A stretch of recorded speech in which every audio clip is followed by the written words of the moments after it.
Pernahkah kamu merasa terjebak dalam sebuah hubungan, baik itu pertemanan, percintaan, atau bahkan di lingkungan kerja, di mana kamu merasa tidak aman? Tapi anehnya, kamu justru semakin bergantung pada orang yang membuatmu merasa begitu? Fenomena ini lebih umum dari yang kita kira. Sebuah tragedi tak disadari, di mana kita berlindung pada musuh kita sendiri. Ini bukan sekadar tentang hubungan yang buruk, tapi tentang dinamika psikologis kompleks yang mengikat kita pada sumber rasa sakit kita. Mari kita selami lebih dalam. Mengapa ini bisa terjadi? Dan bagaimana kita bisa memutus lingkarannya? Fenomena ini sering disebut sebagai ikatan trauma atau trauma bonding. Ini terjadi ketika seseorang membentuk ikatan emosional yang kuat dengan orang yang menyakitinya, baik secara emosional maupun fisik. Kedengarannya tidak masuk akal kan? Mengapa ada orang yang mau terikat dengan penyiksanya? Jawabannya terletak pada siklus kekerasan dan kebaikan yang tidak menentu. Pelaku tidak selalu jahat sepanjang waktu. Mereka seringkali menyelingi perilaku buruk mereka dengan mamen-mamen kebaikan, penyesalan, atau bahkan kasih sayang yang intens. Siklus ini menciptakan kebingungan dan harapan. Korban jadi berpikir, mungkin dia akan berubah. Atau sisi baiknya ini adalah dirinya yang sebenarnya. Harapan palsu inilah yang menjadi perekat dalam ikatan beracun tersebut. Otak kita secara alami mencari pola dan konsistensi. Ketika kita dihadapkan pada perlakuan yang tidak terduga, antara dihukum dan diberi hadiah, otak kita melepaskan dopamin, hormon yang sama yang terkait dengan kecanduan. Kita menjadi kecanduan pada momen-momen baik yang jarang terjadi itu, dan terus bertahan demi mendapatkan hadiah tersebut, meskipun harus melewati banyak rasa sakit. Sekarang, mari kita bicara tentang motivasi di baliknya. Dari sisi pelaku, motivasinya seringkali berakar pada kebutuhan akan kontrol dan kekuasaan. Mereka mungkin memiliki gangguan kepribadian narsistik, di mana mereka membutuhkan pasokan kekaguman dan validasi terus-menerus. Dengan menciptakan siklus terikaler emosional, mereka memastikan korbannya tetap bergantung dan tidak akan pernah meninggalkan mereka. Korban menjadi cermin bagi ego mereka, sumber energi yang bisa mereka kuras sesuka hati. Mereka menikmati perasaan berkuasa saat melihat orang lain bergantung sepenuhnya pada mereka. Mereka tahu persis tombol mana yang harus ditekan untuk membuatmu merasa bersalah, tidak berharga, dan kemudian mengangkatmu kembali dengan sedikit kebaikan hanya untuk memperkuat kendali mereka. Ini adalah manipulasi tingkat tinggi, sebuah permainan kejam di mana hanya ada satu pemenang. Mereka mungkin juga memproyeksikan rasa tidak aman mereka sendiri. Dengan membuat orang lain merasa kecil, mereka secara tidak sadar mencoba untuk merasa lebih besar dan lebih kuat. Mereka menciptakan dunia kecil di mana mereka adalah rajanya, dan kamu adalah rakyat jelata yang nasibnya ada di tangan mereka. Dari sisi korban, ada banyak faktor yang membuat seseorang rentan terhadap jebakan ini. Salah satunya adalah pengalaman masa kecil. Jika seseorang tumbuh dalam lingkungan di mana cinta dan kasih sayang seringkali bercampur dengan kritik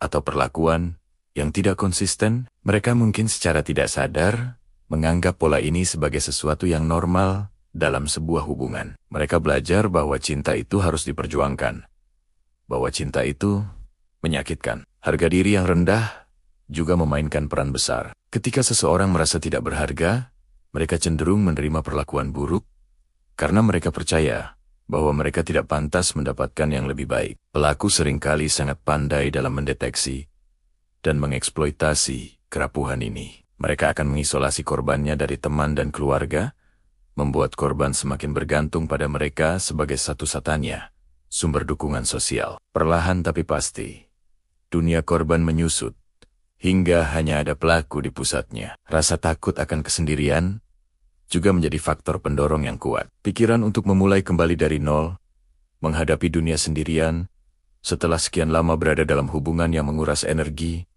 terasa sangat menakutkan. Ironisnya, tinggal di dalam hubungan yang beracun itu terasa lebih aman daripada menghadapi ketidakpastian di luar sana. Salah satu contoh paling nyata dari fenomena ini adalah sindrom Stockholm, di mana Sandra mengembangkan perasaan positif atau simpati terhadap para penyanderanya. Ini adalah mekanisme pertahanan psikologis. Ketika seseorang berada dalam situasi yang mengancam jiwa dan tidak berdaya, otaknya mencoba mencari cara untuk bertahan hidup. Salah satu caranya adalah dengan bersekutu dengan agresor, dengan melihat sisi manusiawi dari penyandera, dengan mempercayai kebaikan mereka. Korban mengurangi ancaman psikologis yang mereka rasakan. Logikanya adalah, jika aku bisa membuatnya menyukaiku, dia tidak akan menyakitiku. Mekanisme bertahan hidup yang sama ini, dalam skala yang lebih kecil dan lebih halus, terjadi dalam hubungan sehari-hari yang beracun. Kamu meyakinkan dirimu sendiri bahwa dia sebenarnya orang baik, bahwa perilakunya yang buruk hanya karena stres atau masa lalunya yang sulit. Kamu menjadi pembela bagi orang yang justru menyakitimu. Kamu berlindung pada musuhmu dengan harapan badai akan berlalu, tanpa menyadari bahwa dialah badai itu sendiri. Mengenali bahwa kamu berada dalam situasi ini adalah langkah pertama dan yang paling sulit. Banyak orang menyangkalnya karena mengakui kebenaran terasa terlalu menyakitkan. Tanda-tandanya bisa sangat halus. Kamu mungkin merasa selalu berjalan di atas kulit telur di sekitar orang tersebut, takut memicu kemarahannya.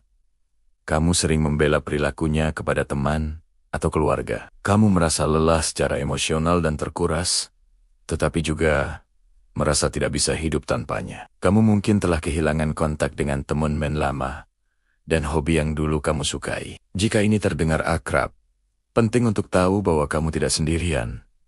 Dan ini bukan salahmu. Kamu adalah korban dari manipulasi psikologis yang canggih. Langkah selanjutnya adalah mencari jalan keluar. Ini adalah proses yang sulit dan seringkali membutuhkan bantuan dari luar. Memutus ikatan trauma ini membutuhkan keberanian dan dukungan. Mulailah dengan membangun kembali jaringan dukunganmu. Hubungi kembali teman atau anggota keluarga yang kamu percayai. Bicarakan apa yang kamu alami. Mendengar perspektif dari luar bisa membantumu melihat situasi dengan lebih jernih. Mereka bisa mengingatkanmu tentang siapa dirimu sebelum hubungan ini, tentang kekuatan dan nilai dirimu yang mungkin sudah kamu lupakan. Menetapkan batasan yang tegas adalah kunci. Mulailah dengan batasan kecil. Katakan tidak pada permintaan yang tidak masuk akal. Jangan merespons pesan atau telepon mereka setiap saat. Setiap kali kamu berhasil menegakkan batasan, kamu mengambil kembali sedikit kekuatanmu. Pelaku mungkin akan bereaksi dengan marah atau mencoba taktik manipulasi lain seperti love bombing, yaitu menghujanimu dengan perhatian dan kasih sayang palsu untuk menarikmu kembali. Penting untuk tetap kuat dan mengingat alasan mengapa kamu ingin pergi. Dalam banyak kasus, mencari bantuan profesional dari terapis atau konselor sangatlah penting. Mereka dilatih untuk memahami dinamika hubungan beracun dan dapat memberimu alat serta strategi untuk membebaskan diri. Terapi dapat membantumu memproses trauma, membangun kembali harga dirimu, dan belajar mengenali tanda bahaya di hubungan masa depan. Jangan pernah meremehkan kekuatan berbicara dengan seseorang yang objektif dan terlatih. Mereka bisa menjadi pemandu yang kamu butuhkan untuk menavigasi jalan yang sulit ini. Ingatlah, meminta bantuan bukanlah tanda kelemahan, melainkan tanda kekuatan yang luar biasa. Itu adalah tanda bahwa kamu menghargai dirimu sendiri dan layak mendapatkan kebahagiaan. Jika kamu atau seseorang yang kamu kenal mengalami kekerasan dalam rumah tangga atau hubungan, ada banyak lembaga yang bisa membantu. Jangan ragu untuk mencari informasi kontak layanan darurat atau lembaga pendampingan korban kekerasan di daerahmu. Bayangkan seorang anak yang sering dimarahi oleh orang tuanya.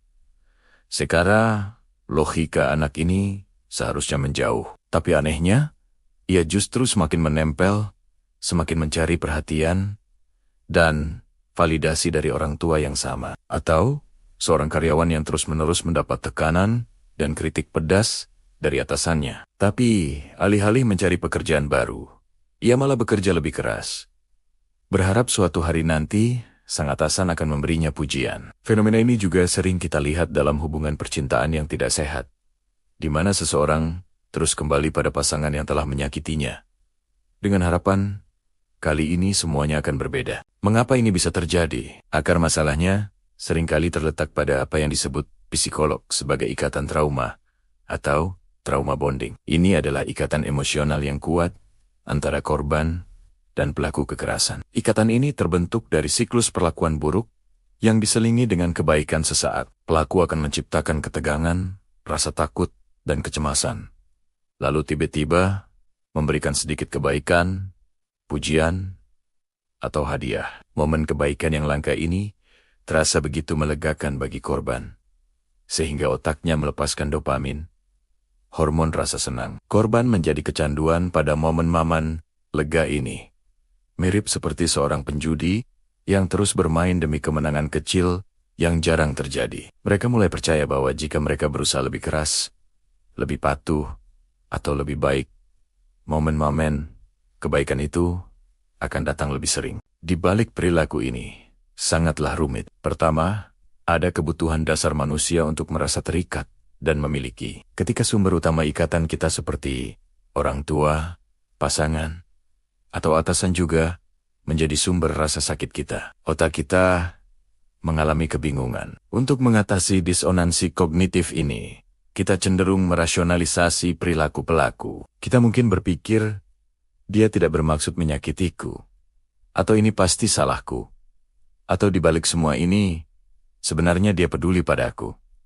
Kita menciptakan narasi di kepala kita bahwa orang ini sebenarnya baik, dan kita hanya perlu menemukan cara yang tepat untuk memunculkan sisi baiknya itu. Kedua, ada faktor kontrol. Ketika kita merasa tidak berdaya dalam suatu situasi, mencari perlindungan dari sumber ancaman itu sendiri bisa memberikan ilusi kontrol. Rasanya lebih aman untuk berada di dekat predator dan mencoba menenangkannya daripada berada di luar sana sendirian, tidak tahu kapan serangan berikutnya akan datang. Dengan menempel pada pelaku, korban merasa setidaknya mereka bisa memprediksi, bahkan mungkin mempengaruhi perilaku pelaku. Ini adalah mekanisme pertahanan yang tragis, di mana korban mencoba mengelola ancaman dengan cara mendekatinya. Ketiga, harga diri yang rendah seringkali menjadi inti dari masalah ini. Paparan kritik, pelecehan, atau pengabaian yang terus-menerus dapat merusak rasa percaya diri seseorang. Korban mulai percaya pada narasi negatif yang dilontarkan oleh pelaku.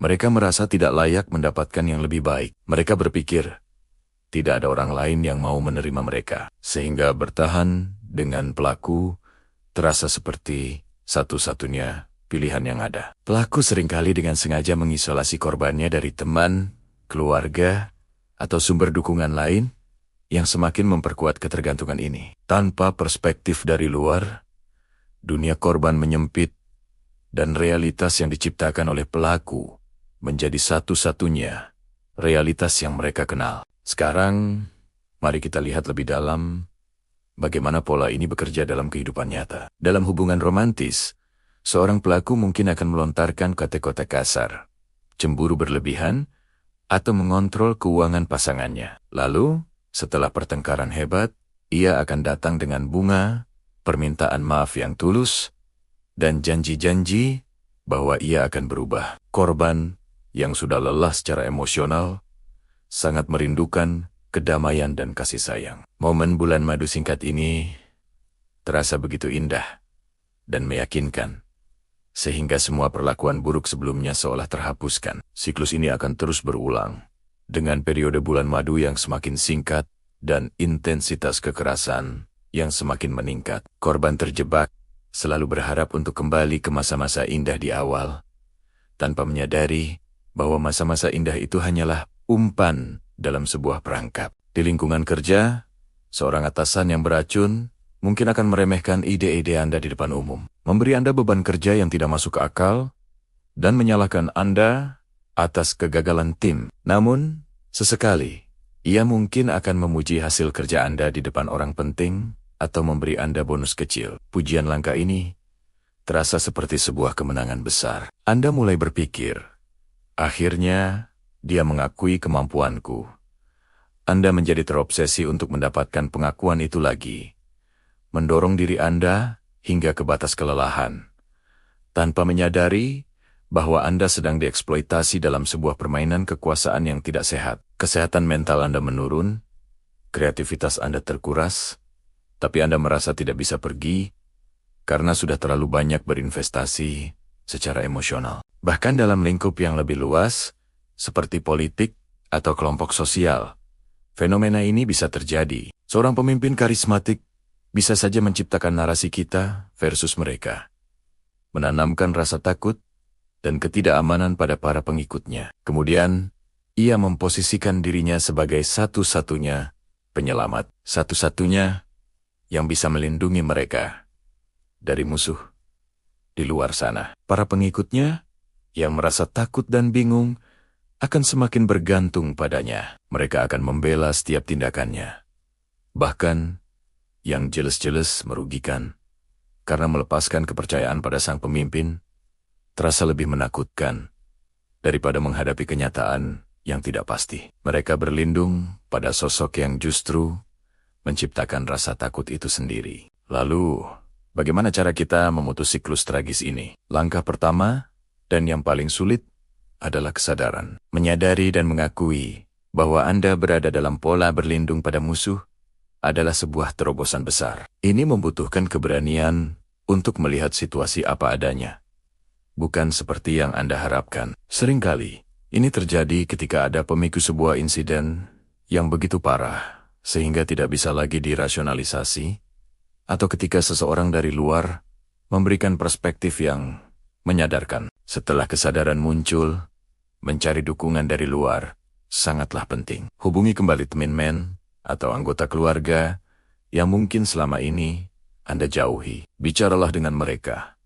Dengarkan pandangan mereka. Perspektif orang luar yang peduli pada Anda bisa menjadi jangkar di tengah badai kebingungan emosional. Mereka bisa mengingatkan Anda tentang siapa diri Anda sebenarnya sebelum harga diri Anda terkikis. Mencari bantuan profesional seperti psikolog atau terapis juga merupakan langkah yang sangat berharga. Mereka dapat membantu Anda memahami dinamika ikatan trauma, memvalidasi perasaan Anda, dan membekali Anda dengan strategi untuk membangun kembali harga diri dan menetapkan batasan yang sehat. Terapi bukanlah tanda kelemahan, melainkan tanda kekuatan-kekuatan untuk mengambil kembali kendali atas hidup Anda. Proses penyembuhan memang tidak mudah dan tidak instan. Akan ada saat di mana Anda merasa ingin kembali ke pola lama, karena pola itu terasa familiar, meskipun menyakitkan. Ini adalah bagian normal dari proses penarikan diri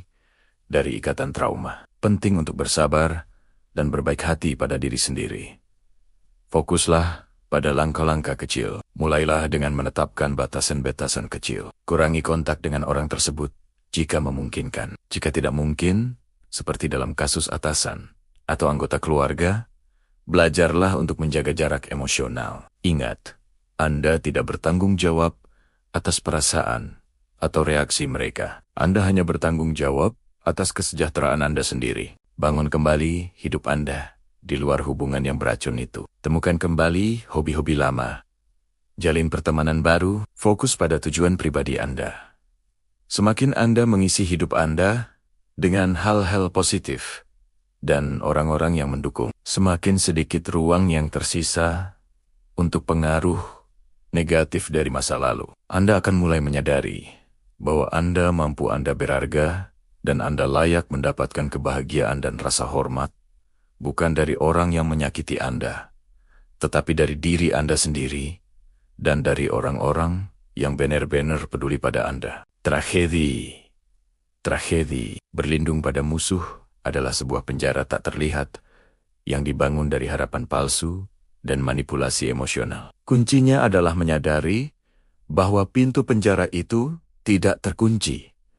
Anda memegang kuncinya dengan kesadaran, dukungan, dan keberanian. Anda bisa melangkah keluar menuju kebebasan dan memulai babak baru dalam hidup Anda, di mana Anda tidak lagi mencari perlindungan dari sumber badai, tetapi belajar menari di tengah hujan dan menemukan tempat berteduh yang aman dan sejati.